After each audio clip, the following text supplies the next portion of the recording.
Bon, ce qu'il faut retenir, c'est que les caucus des députés nationaux du Congo central est allé à la rencontre du ministre nouvellement nommé aux hydrocarbures, son Excellence Sakombi,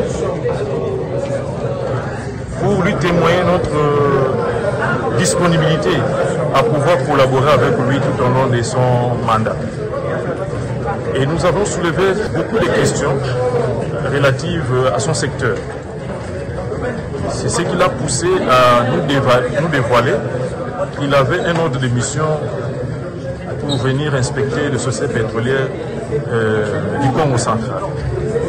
Et à cet effet, il avait estimé que nous puissions l'accompagner dans ces inspections et échanger autour des questions que nous lui avons posées, échanger autour de cela ici à Mwanda, à côté des sociétés exploitantes. Ce qui vient d'être fait aujourd'hui. Nous avons été en face de la direction générale de Perenco, Silvestream, Saucir et que sais-je encore, pour essayer un peu de lever l'équivoque. Parce que vous savez, nous en tant que représentants du peuple, nous recevons beaucoup de questions de la part de la population et il était question qu'on puisse lever l'équivoque. Voilà pourquoi nous avons posé beaucoup de questions, notamment sur la gestion des CCTM, qui est chargé de pouvoir exécuter les projets sociaux sur base d'un fonds lui alloué par les sociétés Perenco, Silvestream ainsi que Saucir.